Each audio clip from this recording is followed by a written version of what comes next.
Parfait. Salut à tous, bienvenue dans ce premier épisode de Meta Jiu-Jitsu Podcast, Meta Podcast, on ne sait pas encore comment ça va s'appeler.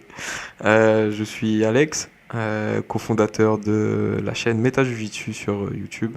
Et aujourd'hui, je me retrouve avec Nico. On va essayer pour la première fois de faire un épisode d'un podcast. Et après avoir fait une brève présentation, on va discuter du parcours de Nico depuis la ceinture blanche jusqu'à la ceinture noire. Donc Nico, tu Bonjour peux à te tous. présenter Ouais. et Bonjour à vas-y. tous, c'est Nico, cofondateur de Meta Jiu-Jitsu, euh, ceinture noire de Jiu-Jitsu depuis très peu, il y a 2 ou 3 semaines en vérité. Je me suis entraîné avec Alex au Jiu-Jitsu à un certain moment, on s'est rencontrés sur les tatamis il y a quelques années, et on a décidé de lancer aujourd'hui ce podcast pour aborder certains sujets qui nous tiennent à cœur et qu'on souhaiterait partager et apporter peut-être quelques idées au niveau du Jiu-Jitsu. Parfait. Euh, donc, comme je l'ai dit là, et comme tu viens de le rappeler aussi, on va parler de ton parcours. Est-ce que tu peux nous dire comment un peu tu as commencé le Jiu-Jitsu? Où est-ce que tu as commencé le Jiu-Jitsu? C'était il y a combien de temps? Avec qui? Etc. Le Jiu-Jitsu brésilien, c'est arrivé un petit peu par hasard dans ma vie. Si je me souviens bien, c'était en 2013. Je n'avais aucune idée de ce que c'était le Jiu-Jitsu brésilien à cette époque-là. Et en rentrant à Toulouse, où j'étudiais à ce moment-là, avec des amis, on a eu l'idée de vouloir essayer un nouveau sport. Et on m'a parlé de grappling en vérité. Donc la discipline sans le kimono. Et à l'époque, ça se passait en centre-ville de Toulouse. Et mon premier professeur, c'était Zouir Boumenir, avec qui je m'entraîne aujourd'hui, avec qui on partage toujours le tatami, après certains allers-retours dans différentes académies. Et ce qui s'est passé, c'est que je n'avais jamais entendu parler de ce sport, comme je le disais, et puis je voyais des gens qui se sautaient dessus, à se faire des câlins, selon moi, ou des étranglements, enfin certaines clés aujourd'hui qui pour moi ont beaucoup plus de sens. Et j'ai essayé en me disant que physiquement j'étais déjà bien préparé, je faisais de la musculation, du cardio et ce genre de choses. Et finalement, j'ai trouvé vraiment du plaisir dans ce sport, puisque j'ai compris que techniquement, les personnes qui pratiquaient ce sport étaient vraiment supérieures à moi, dans le sens où je me faisais soumettre assez rapidement et plusieurs fois dans un randori, j'étais essoufflé alors que je voyais qu'en face, forçait pas plus que ça. Depuis ce jour, j'ai décidé de rester, et c'est comme ça qu'a commencé mon aventure dans ce jiu-jitsu brésilien. D'accord. Du coup, ce qui t'a intéressé au début dans le Jiu-Jitsu, c'était cet aspect un peu technique, un peu. Tu as l'impression que tu rentres dans un monde qui est complètement différent, c'est ça? Alors en fait, ce qui m'a choqué, slash marqué, c'était de voir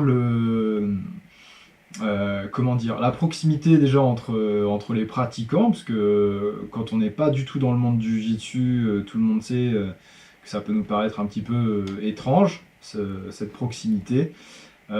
Aussi le fait que les personnes s'entraînent sans aucune animosité entre elles, avec même le sourire aux lèvres sorti de Randori. Et puis le fait d'apprendre à bouger aussi son corps un petit peu différemment, parce que finalement ce sont des patterns de mouvements que j'avais jamais réalisés auparavant, bien que je me suis entraîné au judo quelques années quand j'étais enfant.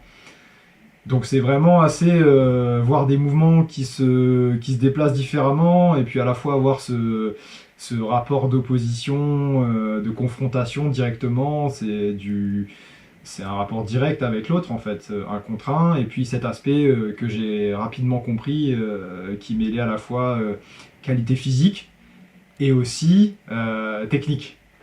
Et on verra Ok, plus loin que c'est de la tactique aussi, de la stratégie, mais à ce niveau-là, c'est ce que j'avais vu. Et c'est ce qui m'a vraiment intéressé. Oui. ok. T'as dit que tu as commencé le jiu-jitsu en 2013. En 2013, tu avais quel âge? En 2013, j'avais donc 21 ans. J'avais Ok. donc 21 ans en 2013. Et c'était donc ça ouais, le premier contact avec ce sport. Le... Tu avais dit que tu as dit que tu avais fait du judo. Tu as fait d'autres sports de combat avant de faire du jiu-jitsu? Enfin, du coup, tu as commencé avec le grappling, mais...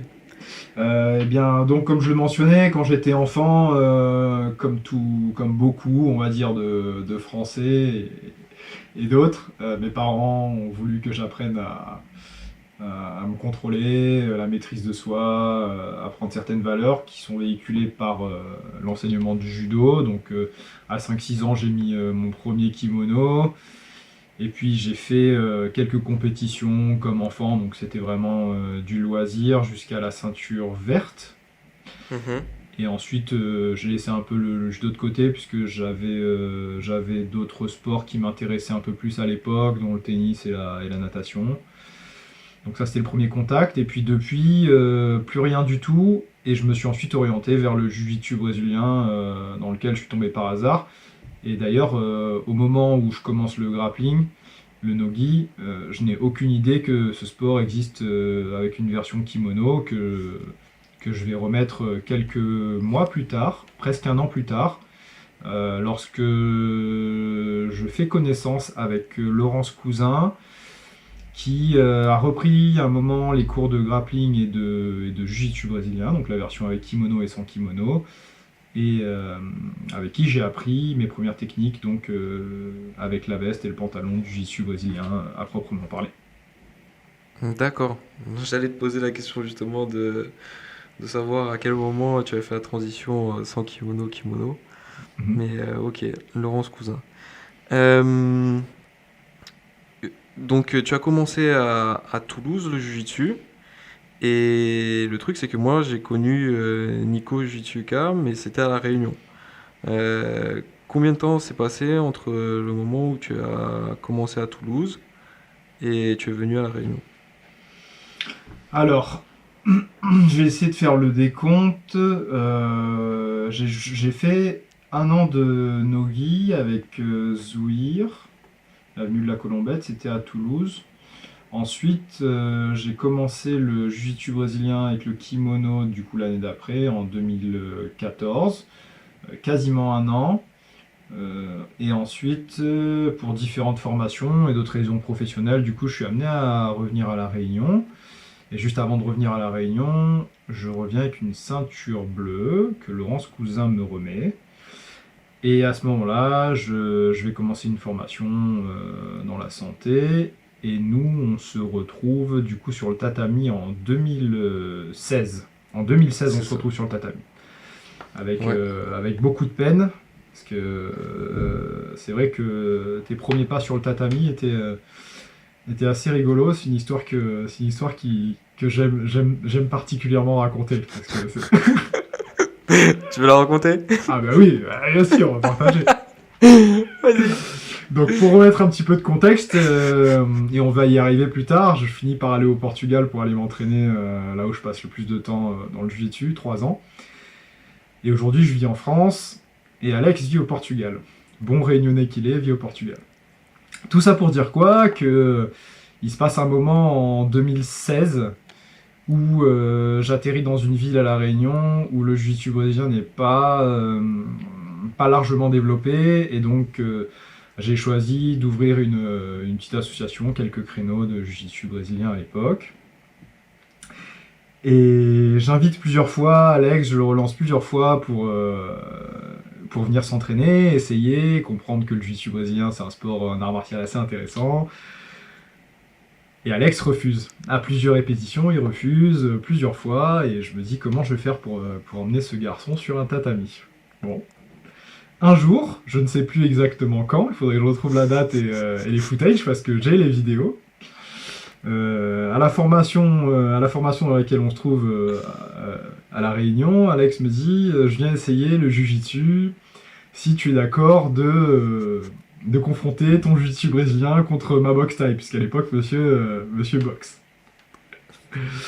Et effectivement, je voulais qu'Alex vienne sur le tatami, donc j'ai accepté en pensant qu'il allait oublier à la fin du cours de jiu-jitsu. Il allait juste aimer sa session et puis repartir, et dans le meilleur des cas, accepter de rester, et puis dans le pire des cas, ça lui convient pas, donc il repartirait.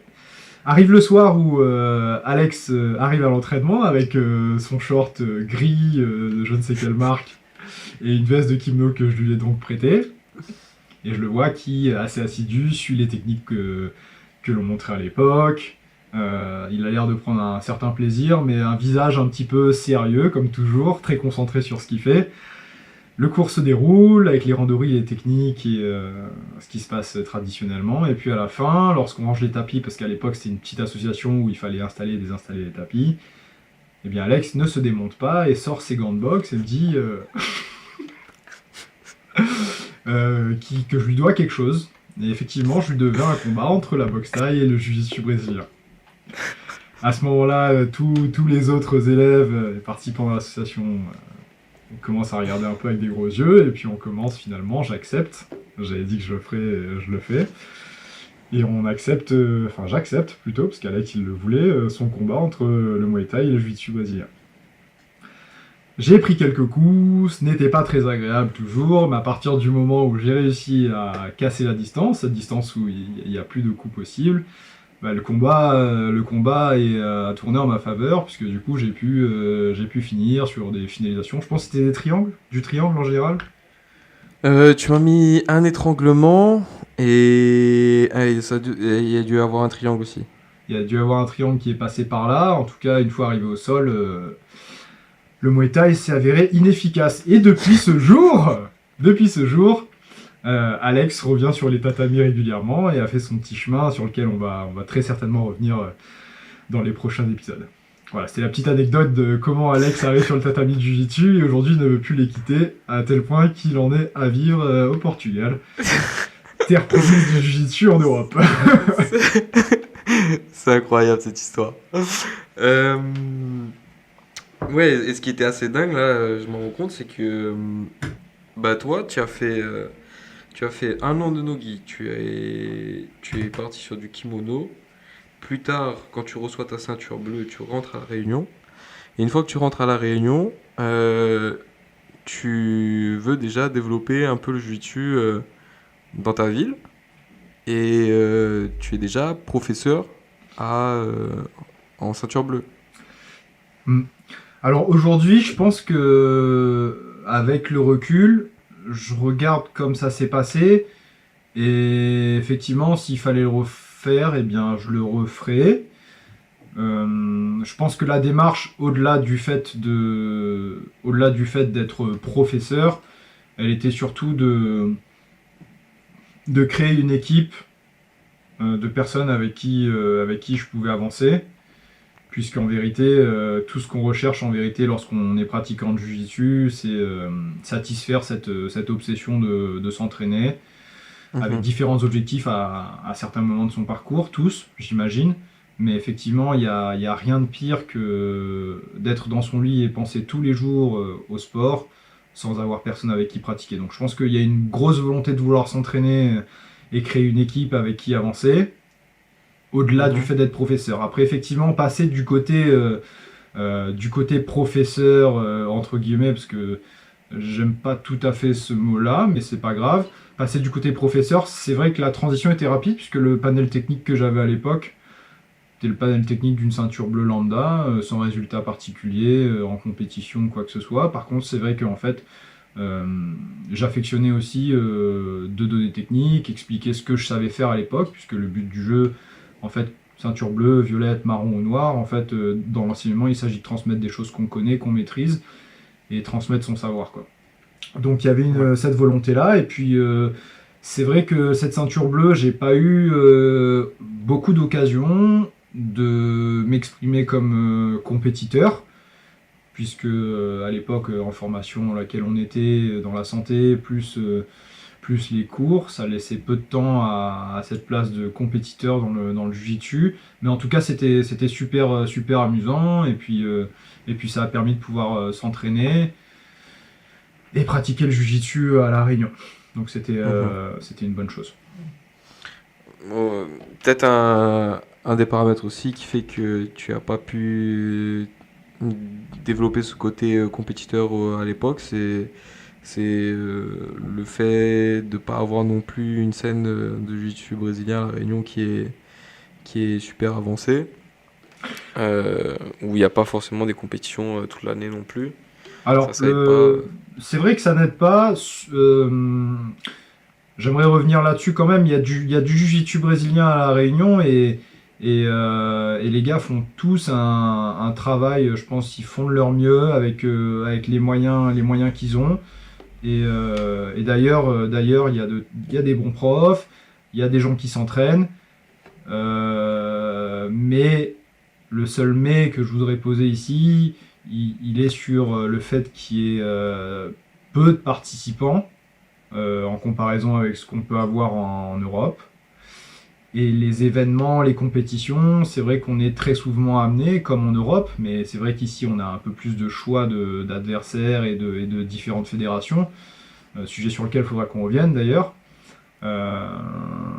Donc c'est vrai qu'on a un peu plus de choix en Europe ici, d'aller combattre rapidement en France dans différentes fédérations par exemple, ou au Portugal dans différentes fédérations. Même à côté, ouais.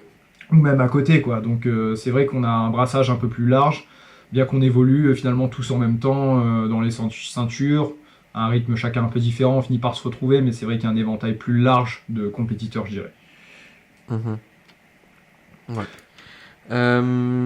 Donc là, on est à la période où tu es leader d'une équipe de Jiu-Jitsu et je viens d'intégrer cette équipe. Tu restes un an, j'ai l'impression, je crois.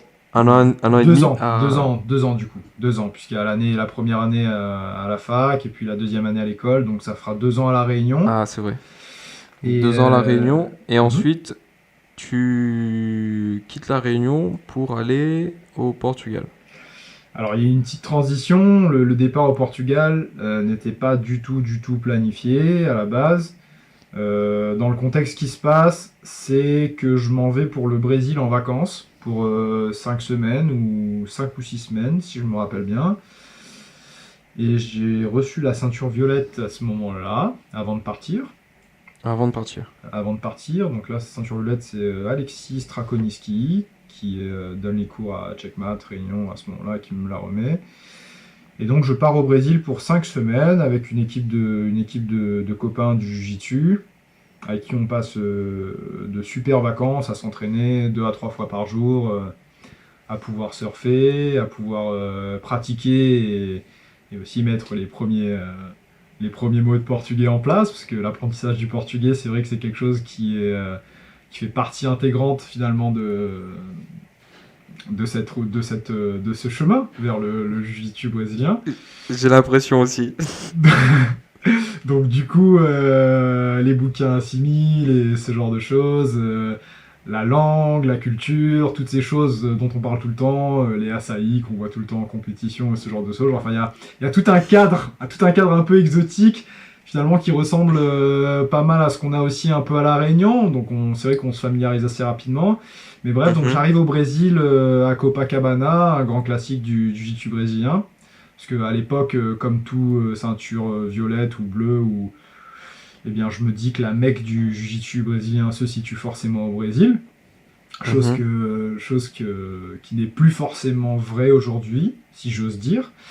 Ceci étant dit, je me rends à Checkmat, à l'époque où Ricardo Vieira était encore prof au Copacabana, à l'époque de Jansen et Jonas Gomez.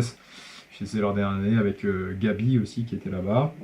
Et donc du coup, après ce voyage qui s'est super bien passé, une intégration avec les Brésiliens, la langue, la culture, de bons délires, et ça, je me dis, je peux pas rentrer à La Réunion, il faut que je développe mon jiu-jitsu ailleurs, il faudrait que j'ai un endroit où je puisse m'entraîner et avancer un petit peu et revenir du côté compétiteur, me rasseoir du côté élève et apprendre et aspirer tout ce que je peux. Tout ce que je peux. Et à ce moment-là, en fait, en rentrant à La Réunion, je discute avec Nico Haus, un ami à nous, qui me parle du Portugal, et notamment de Paquito, de Guilherme et de André, dont on sera amené à parler plus tard, qui sont trois jeunes adultes qui à l'époque performent beaucoup dans le monde de la compétition, et ce à l'échelle européenne et même mondiale, puisqu'en fait on a trois athlètes qui bataillent et qui font régulièrement la compétition et qui souhaitent en vivre à ce moment-là. Et donc du coup je me dis, eh ben, puisque je parle portugais suffisamment pour survivre à Copacabana, eh bien, peut-être que je peux arriver au Portugal et faire la même chose, mais peut-être pour y rester un petit peu plus longtemps. Et à partir de là, je décide de rester au Portugal, même après la formation, pour y travailler, essayer de vivre et cumuler le travail et le jiu-jitsu et la vie, vivre au Portugal comme un Portugais. Et c'est comme ça que j'arrive au Portugal, en 2017. Ok, attends. Donc, en 2017, tu arrives au Portugal, tu reviens de vacances au Brésil et tu es tout jeune euh, détenteur de la ceinture violette. Donc, tu as Exactement. ta ceinture violette en 2017. Est-ce que le fait d'aller au Brésil comme ça a fait un déclic dans ta tête? Est-ce Alors, que est-ce qu'il s'est passé un truc là-bas où tu t'es dit parce que ceinture blanche, ceinture bleue, ce que moi je vois, j'ai l'habitude de voir, c'est que il y a un intérêt pour le sport, mais sans plus. Jusqu'à la ceinture bleue, c'est difficile de trouver des gens qui sont vraiment piqués au jiu-jitsu. Et arrive la ceinture violette où il y a comme un, il y a comme un déclic, comme il y a comme une remise en question de certaines choses. Et souvent, les gars qui s'investissent bah, beaucoup en ceinture violette, marron et noir, ce sont des gars qui ont eu un déclic en ceinture violette. Est-ce que c'est passé un truc est-ce que tu as eu l'impression qu'il y a eu un changement avec cette ceinture-là? alors peut-être que des changements ont eu lieu, enfin j'enlève le peut-être, c'est sûr, certains changements ont eu lieu et je suis plutôt d'avis que plusieurs changements viennent affecter notre jiu-jitsu, notre façon de voir le jeu, euh, la technique, l'intensité, l'agressivité qu'on veut bien y mettre. Mais ça, c'est propre à chacun.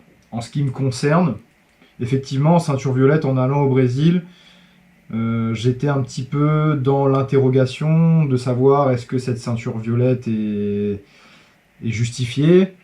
Ce genre de questions qu'on se pose.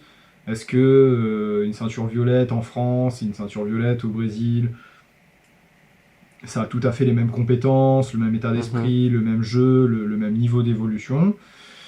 Et en fait, il s'est trouvé que à l'époque, je suis ceinture violette en même temps que Johnson, le grand frère. Alors, il est plus petit en taille, mais c'est le grand frère. Donc, je sais pas si je me trompe, peut-être c'est Jonas. Qui est très très bon à cette époque et qui domine un petit peu le jiu-jitsu au Brésil et sur les compétitions internationales.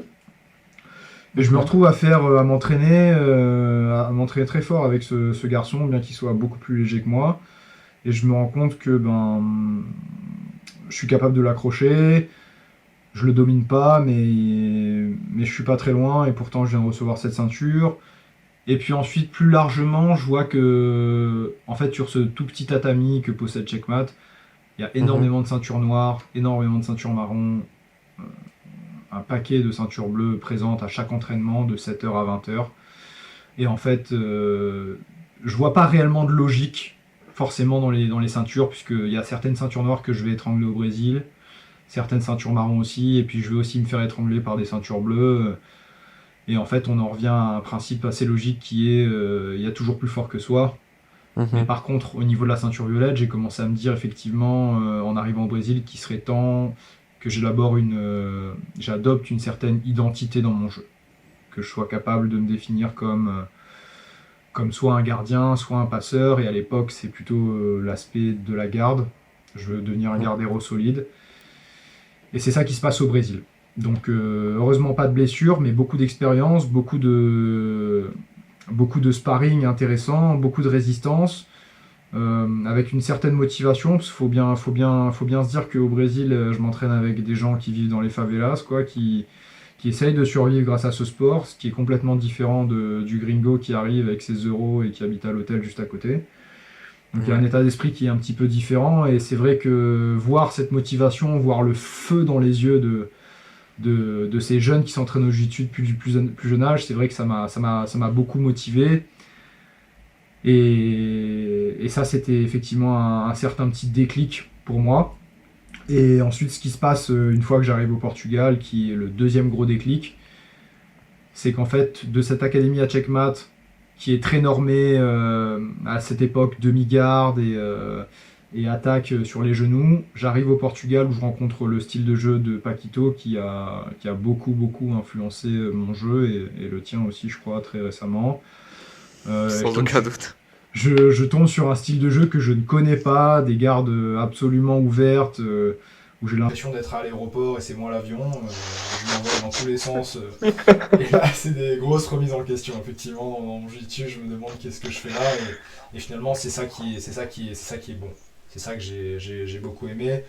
Un rappel que en fait, l'apprentissage il n'est jamais fini, et ce, peu importe la ceinture. Ça, c'est vraiment un truc que je dois retenir et que je retiens, que j'aimerais partager avec tout le monde d'ailleurs. D'accord. Bah, on attend, on attend les prochains épisodes pour que tu partages tout ça avec nous.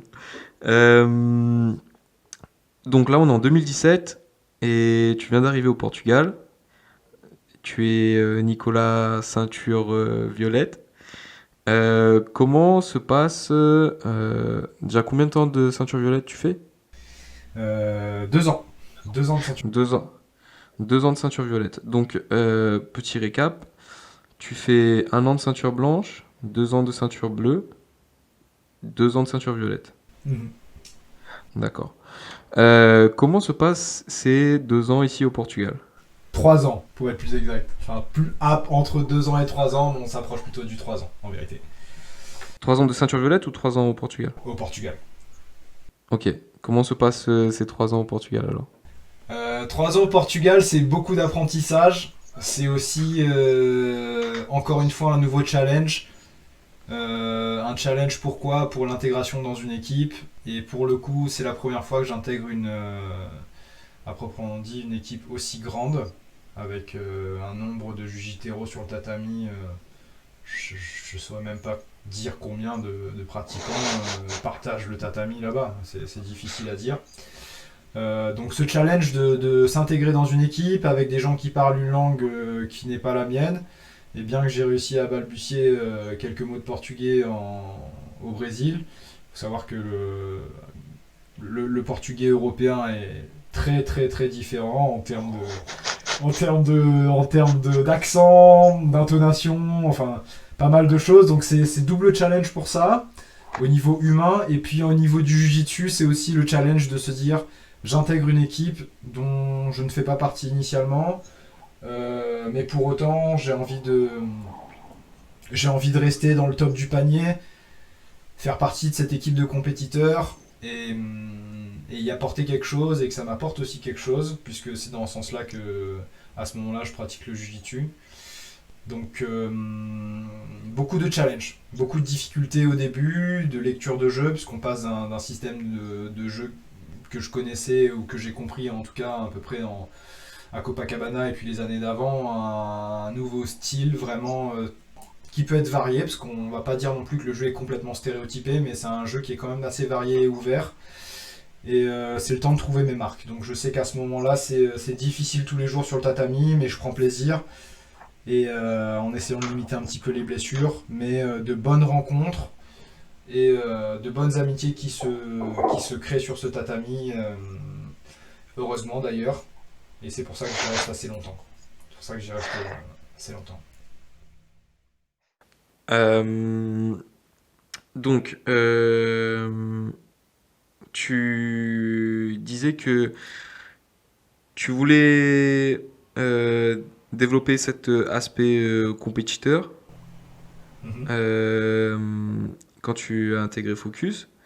Euh, Comment s'est passé, bah, du coup, est-ce que tu as pu justement mettre l'accent sur cette partie-là et développer euh, le côté compétiteur, l'aspect compétiteur durant ces années ici à Focus? Puisque si pendant la ceinture bleue, tu étais plutôt leader d'équipe, là, tu intègres une équipe qui est déjà organisée et ça te laisse peut-être plus de temps pour toi t'épanouir en tant que élève et compétiteur.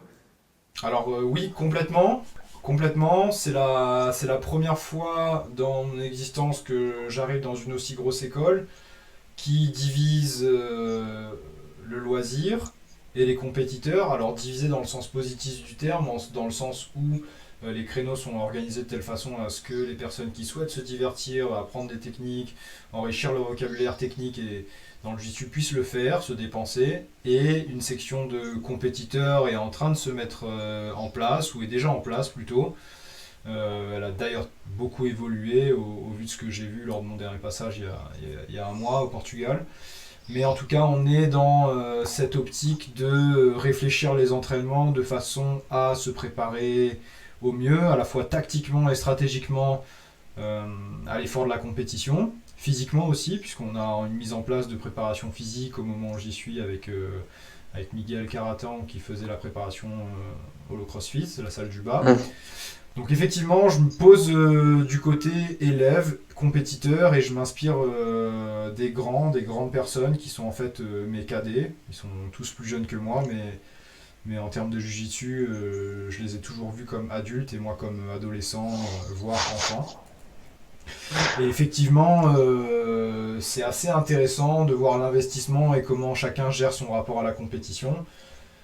Mais à la fois, ça m'a laissé quand même beaucoup de place pour retrouver entre guillemets le compétiteur effectivement qui était en moi, si j'ose dire, puisqu'en fait en ceinture bleue, à part quelques compétitions de judo Newaza et puis un championnat de la Réunion ou quelques Open ici et là, pas grand chose de sérieux. En ceinture blanche, c'était deux ou trois compétitions, deux ou trois Open en un an. En ceinture violette, à partir du moment où j'intègre Focus, on parle plutôt d'une compétition tous les mois ou tous les mois et demi, plutôt, c'est plus juste, tous les mois et demi, Ouais, avec, c'est le souvenir que j'ai aussi. voilà, une compétition tous les mois et demi, avec un léger temps en pleine saison pour se remettre en canne, corriger ce qui n'a pas marché, et avancer vers la prochaine compétition en essayant de limiter le risque de blessure, comprendre ce qui n'a pas marché et avancer. Et ça tout le long de l'année, non-stop, jusqu'à la pause estivale où on est plutôt sur un travail technico-tactique et un peu plus de jujitsu plaisir aussi, où on n'oublie pas de prendre plaisir parce qu'à la base c'est ça.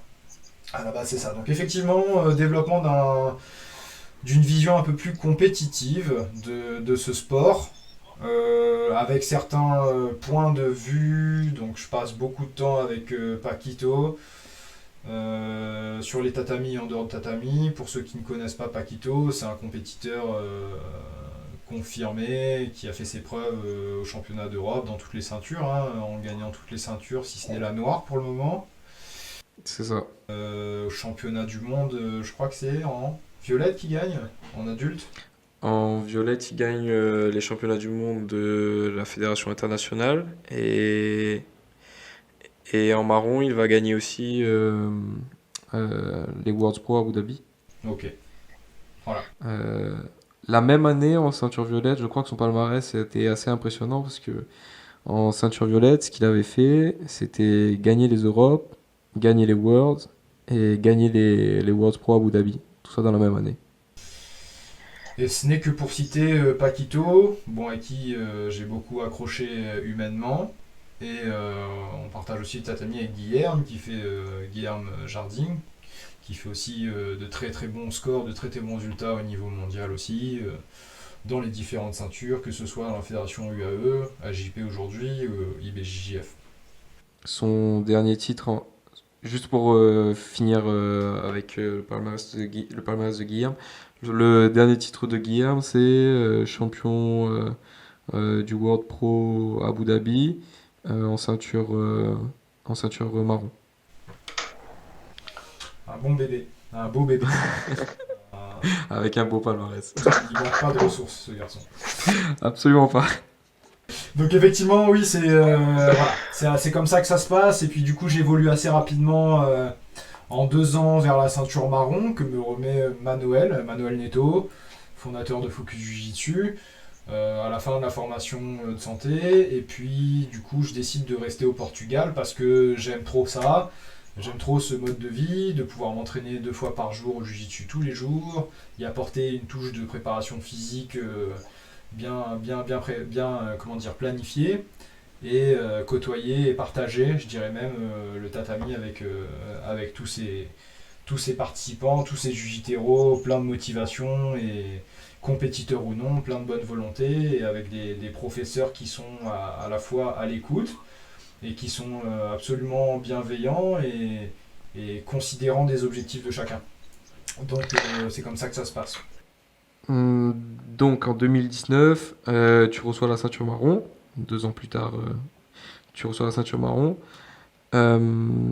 Sur la même lignée que la ceinture violette, tu continues avec autant d'investissement dans le jiu-jitsu, dans les compétitions. Euh, mais en 2019, plutôt en 2020, on a tous eu une césure avec la pandémie et, du coup ton parcours en ceinture marron est de ce fait un peu différent. Alors, il est différent, oui. Il est différent. Et là, il y a beaucoup de choses qui vont changer à partir de ce moment-là. C'est vrai qu'en ceinture marron, je reçois alors l'anecdote un peu de la ceinture marron dans les débuts qui m'a mis assez en confiance. C'est que je la reçois à une semaine d'une compétition, le Grand Slam, que tu as gagné C'est ça. il y a 2 ou 3 semaines, si je ne me trompe pas. Exactement. Là, c'est la première édition depuis cette compétition-là d'ailleurs. C'est le premier Grand Slam depuis cette compétition-là. Ok, donc du coup, une semaine avant ce Grand Slam, je reçois la ceinture marron. Je me fais attaquer les genoux, qu'on apprend beaucoup trop tard à défendre dans ce système de jeu. Ah, attends, excuse-moi, je vais te couper. On peut rajouter aussi que tu terminais tes études et que tu écrivais un mémoire en même temps? On peut le rajouter. D'accord, ok. Effectivement, Tu peux continuer. c'est beaucoup de choses qui se passent à ce moment-là. Donc cette première compétition que je gagne en marron, et donc je suis très heureux. Et ensuite arrivent les problèmes au moment où, parce qu'on est en fin de saison, on est en juin 2019, donc se passe l'été, je décide de vivre au C'est ça. Portugal. Toi, tu nous as déjà rejoint sur les tatamis au Portugal aussi, et Oui. je décide de rester au Portugal pour y travailler. Ce qui est très très difficile, à la fois financièrement et pour différentes raisons, parce que en n'étant pas de là-bas, effectivement avoir un réseau sur lequel on peut compter, je veux dire en dehors du tatami, c'est aussi très important. Mais passons, on commence la nouvelle saison, donc la saison 2019-2020 ensemble, où on va faire des compètes ensemble, et ensuite on arrive au championnat d'Europe de UAE-JF, c'est ça? En 2020? C'est ça. Oui. En février, pas loin de ton anniversaire, et là on est en plein Covid, quoi. On voit les premières personnes en masque dans les métros d'Italie. C'est ça. Et effectivement, cette compétition pour moi elle se passe pas bien. Je crois que je perds au premier tour. C'était pas une grande compète. Par contre, de ton côté, toi, tu fais un très bon résultat. Tu gagnes cette compétition haut la main. Et Ouais. en revenant au Portugal, nous ne sommes plus les bienvenus à l'entraînement. Ouais. Parce que, parce que tout le monde a un peu peur par rapport à cette situation-là. comme ça avait commencé, je rappelle que le point chaud en Europe du Covid, c'était l'Italie. Et le championnat d'Europe de UAEJF se tenait à Rome, en Italie. Donc ça ne nous aidait pas. Bravo.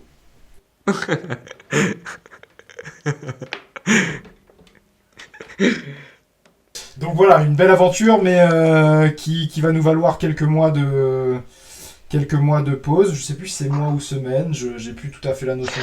Non, ce qui s'est passé, c'est que quand on est revenu d'Italie, on devait s'entraîner encore parce que une semaine plus tard, on allait faire le Grand Slam à Londres. Ah oui, le fameux.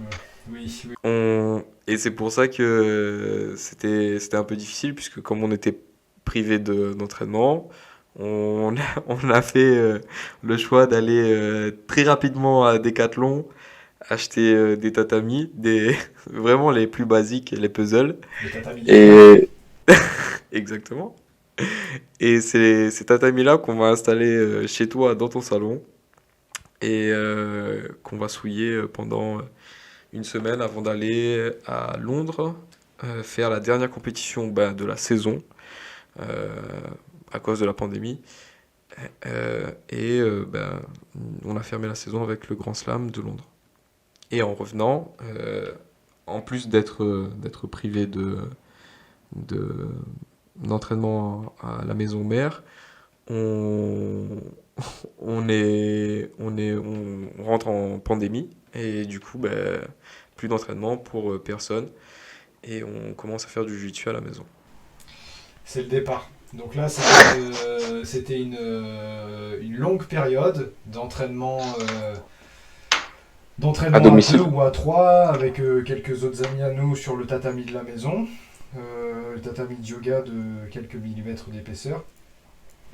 Et effectivement, là ça s'annonce pas très bien, puisque, effectivement, avec toute la bonne volonté du monde, on a quand même, je crois, analysé quelques jeux, préparé la compétition comme il fallait. Et puis après cette compétition, on mettait un petit peu de.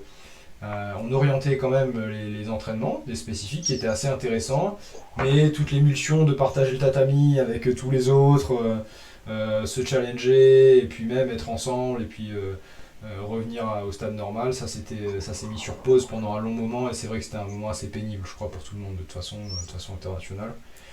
Euh, Ceci étant dit, pour faire court, je crois qu'on a repris un moment, comme beaucoup d'académies, les entraînements fermés, où il fallait venir à 22 h et finir à minuit pour éviter les autorités. Aujourd'hui, on peut en parler ouvertement, je pense, mais il faut faire attention à ce qui va se passer avec la prochaine vague de Covid 2022. Mais je crois que ça s'est passé comme ça, avec la joie de retrouver tous les autres le soir. Et par contre, plus de compétition pendant un long moment. Donc là, on navigue vraiment à l'aveugle, quoi. On navigue à l'aveugle sur tout ce qui est compétition, puisque tout est annulé et rien ne se passe avant un bon moment. Et arrive un moment en juillet 2020 où je décide de rentrer d'ailleurs en France, puisque je n'ai plus d'argent, je ne peux plus travailler et plus de vivre. Donc c'est l'heure de rentrer dans un pays où il est plus simple de gagner de l'argent en temps de pandémie. Donc là, j'arrive en France en juillet 2020, effectivement. Donc, un an plus tard, avoir reçu ta ceinture marron, tu rentres en France. Ces années de ceinture marron, du coup de 2020 jusqu'à maintenant, comment ça s'est passé? Qu'est-ce qui s'est passé pendant ces années-là? Même si une grosse partie a été occupée par la pandémie. Bien le temps de s'établir un petit peu dans une nouvelle ville, encore une fois, et dans une nouvelle vie même, si j'ose dire, pour le travail et ce genre de choses. J'ai trouvé une équipe, j'avais entendu parler d'une équipe que j'avais déjà visité de temps à autre lorsque je venais en France en vacances, donc j'avais déjà vu. C'est à Aragna, à Toulouse, et je décide de les rejoindre du coup en arrivant.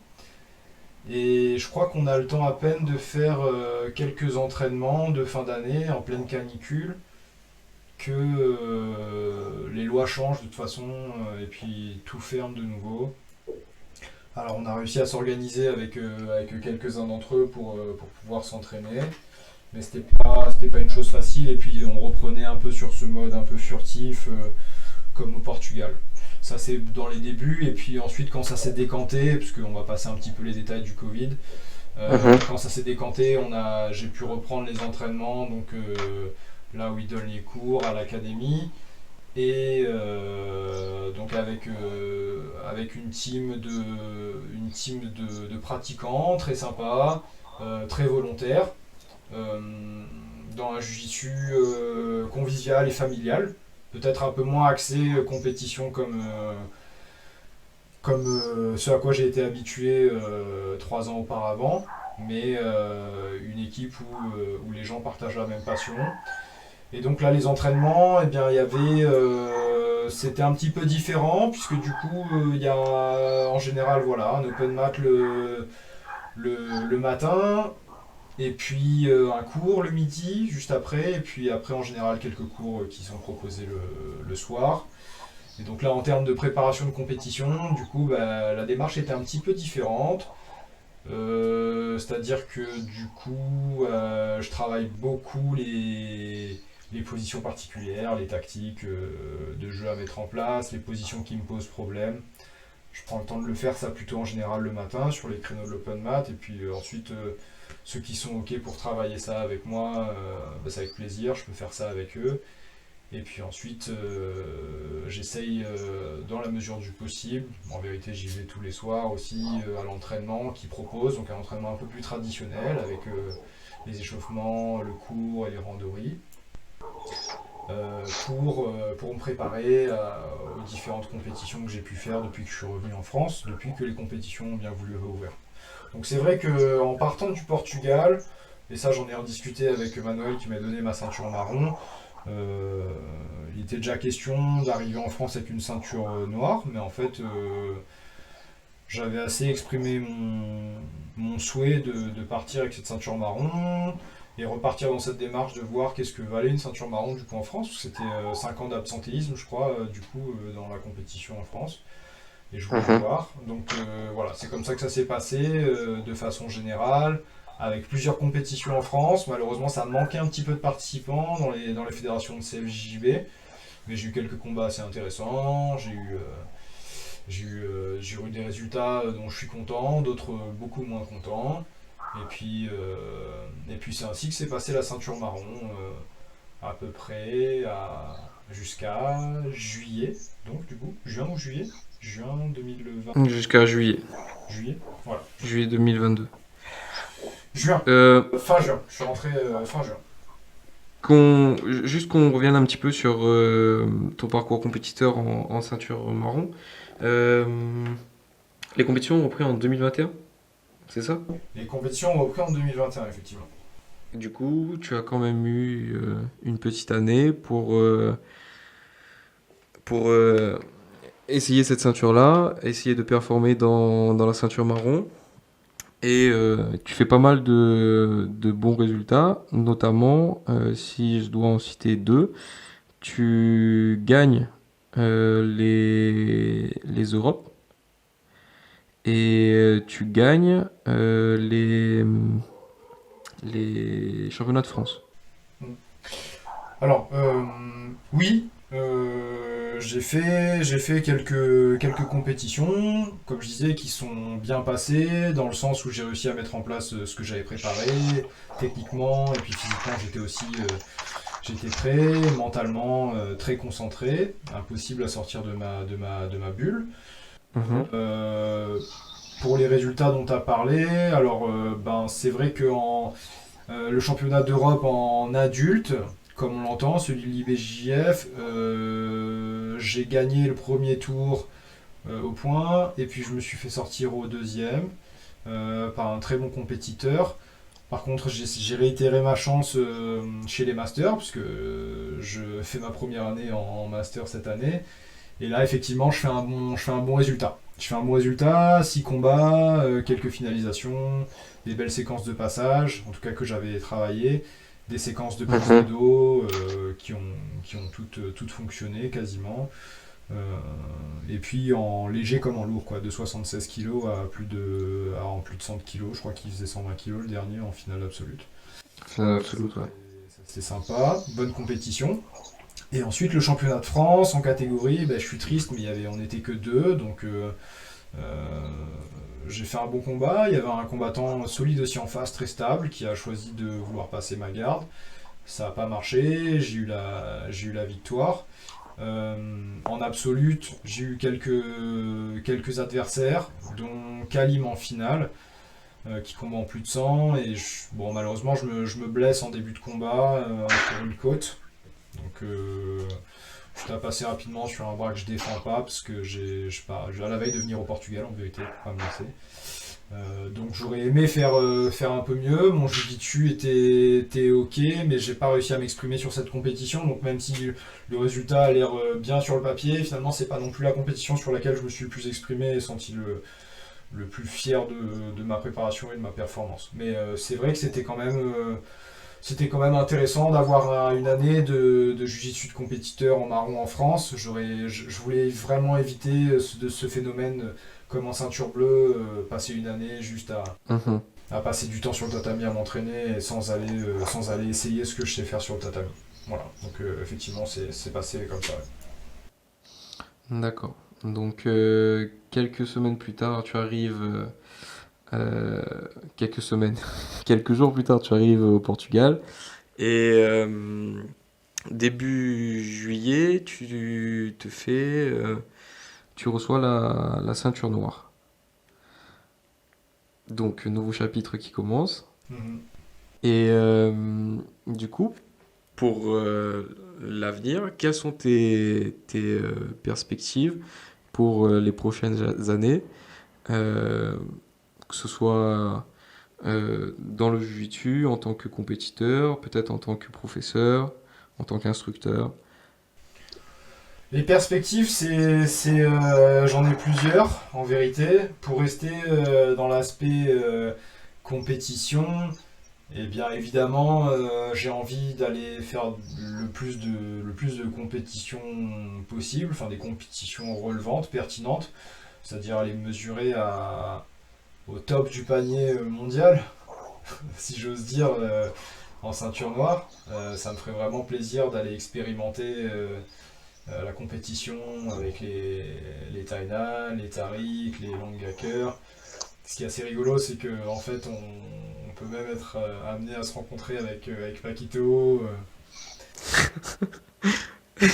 Ça pour moi c'est un peu fou, mais donc c'est ça en termes de compétition, c'est aller continuer à avancer, c'est de progresser le plus techniquement, tactiquement, ajuster ce qui va et ce qui ne va pas, et, représenter au maximum.